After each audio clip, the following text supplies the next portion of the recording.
Quite often I get to thinking how as kids we got by. Like at Christmas time at our house, we couldn't even afford a fire. But we made do with what we had back then when I was young. Dad used to suck a peppermint and we'd all sit around his tongue. Hey guys, Jonah here, and we finally made it. It is Christmas Eve, and all through the house, there's no beers stirring, not even a mouse. Well, that's not strictly true. This is the final of the Beer52 box. There is a surprise in the other one, the beer tree, shall we call it? Now, I think you guys probably remember, but if we open this up, there's nothing in that one because this one's fallen down. So this happened a while ago, but this box has absolutely been completely annihilated. I'm going to have a look at this box in a minute. But what have we got? Oh, look, it's the Christmas star. There's a sort of an amoeba versus a skull, which is kind of cool. And this beer is an Omnipollo, which is a really good brewery. And this is called Hypnagoga, which is a pale ale, apparently, of 5%, which is kind of cool. It says it contains barley, oats, and wheat, so it's going to be a hazy pale ale. But no other info. Oh, wait a minute, there is something on here. Ugh, can't read that for anything, for toffee. What is that? Is that ingredients? Oh, it's the other way up, that's why. Oh no, it is actually info. So, guys, you better focus on there. Hocus pocus focus.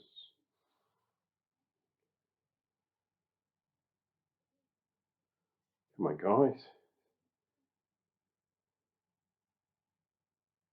Do a refresh. Come on. Oh, come on, dude.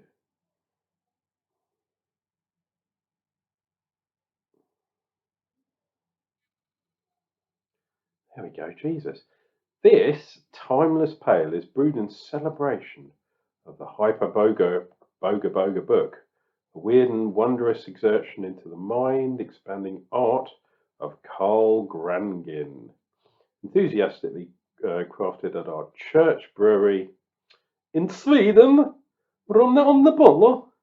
So I'm imagining that this artwork, the amoeba thing versus the skull and crossbones and weirdness, that's by this guy. Gonna let that settle for a tiny wee bit before we go for a pour, because some people have actually asked about the box this year, and I probably should have shown you this at the beginning, but now that it's empty, it's much easier to show you. So there's a bit of a trippy kind of thing going on with lots of beer. Ride the wave of flavour with this festive hand-picked selection of beers from around the world. Kick back and celebrate with a commemorative beer glass, etc., etc., which is kind of cool. There's a sort of Christmas pudding on that side.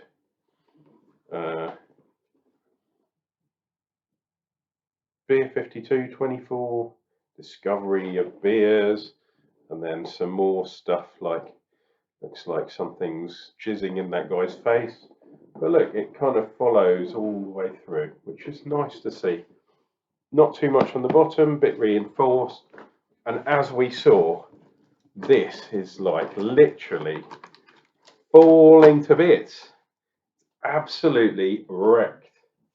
So let's put it round Oh, I was going to say, let's put it around that way so you guys can see the side of this box, which is cool. So Beer52 have actually said that it's a hand-picked craft beers from around the world, which is good. It's a curated box. There we go. Just doing a pressure test. The Omnipollo pressure from Sweden. I'm from Sweden. But you're wearing lederhosen. Yes, because I'm from Sweden. If you remember that. Trading Places, that was. That's more to do with New Year's Eve. But, you know, Christmas is there too. So Omnipollo are a very, very good craft brewery. Wow. Maybe I should have opened that before. Right. Let's get that in and that in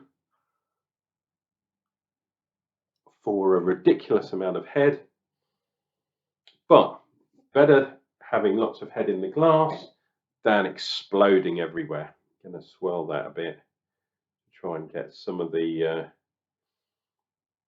carbonation out before the next sip. Right. Going to have to drink through the foam, guys. But you know how we roll. Look at that. I mean, in this glass, it's probably not as big, but 3 fingers head. And it is fast disappearing, big, fluffy, white foam bubbles.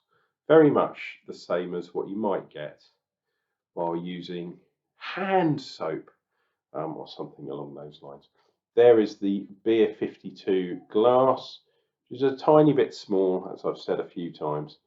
And the beer itself, fantastically hazy. Very light coloured though, very pale.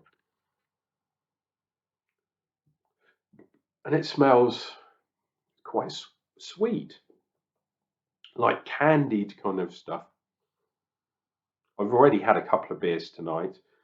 So I was down at the local church for the Christingle service, which is always fantastic to see, and went to the pub afterwards, you understand, not beforehand. And for those of you heathens that don't understand what Christingle is, that's the service where you have an orange and you stick a candle in the top with all sorts of other bits and bobs, celebrating the earth and the light, being Jesus, who's obviously going to be born tomorrow, if you believe such things. Let's dive in. Guys, the Beer52 box has survived. It is my old faithful. I've had this one before. I think I've had it for a couple of years. But yeah, they do. The box itself, it did hold up, but some of the beers kind of fell into the compartments below and stuff like that. And the doors were really coming off, and I was having trouble getting stuff out of the doors. But the beers themselves were really, really nice. The only problem or drawback was quite a number of the beers I'd had in previous boxes, so throughout the year. So it's not it's not a case of you're going to get brand new beers every time, which I think is a real shame. But a lot of the time, those beers, which were doubled up beers in inverted commas, were really good beers to start with. So having a second opportunity to try a good beer, not the end of the world. Right, let's dive in before my voice totally goes.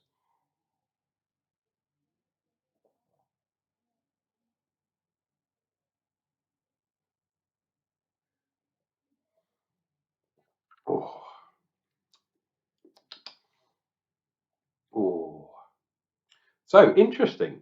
There is a bit of juiciness there. There's quite a lot of hops. They're not messing around with the hops, but the wheat and the oats, like they usually do, they just take the edge off the craziness of the hop oils, which is really, really interesting, because in the old days, and I'm not that old, but when I was kind of coming up, maybe 20 years, 20, 30 years ago, a lot of beers were about pummeling huge amounts of hops in, purely for the alpha acids and that kind of stuff. But nowadays, people are kind of using the malts and certain other adjuncts to kind of balance the hops a little bit. So it's no longer about slapping you around the face with a wet hop, a wet kipper of hops. It's more about refining things, which is exactly what this beer has. And at 5%, could it be a pale ale? Could it be an IPA? Debates are to be had at that sort of level. I'd probably call this a hazy pale. But if someone wanted to call it a hazy IPA, I would not, at this particular alcohol level, I would not object. However, what it is not a session IPA. Definitely not. And the other thing is, really nice to see that Beer52, the last 4 beers, I think, have all been 440, so larger beers. And that, I mean, look how deep it is. So the can in sitting in there, you could get a 500. You could get a much bigger can in there. You could even get a proper bottle. You could probably fit a 750 bottle in there.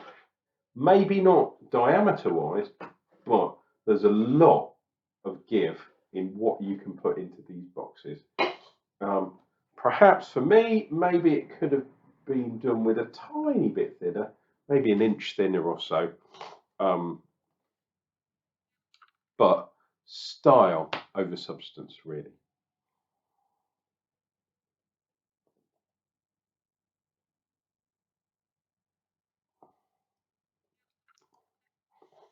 So, like I say, juiciness, greeness, tropical fruits. This has got a mix of hops in it. It probably got Citra, I'm almost 100% sure, but it's got something juicy in there too, but also it's got a tropical hop, perhaps like mosaic or something along those lines.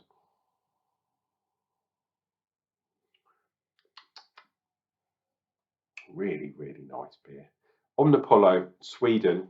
If you get the opportunity to try some of these guys' beers, please get them because they are really good brewers. And that is the last one from the Beer52.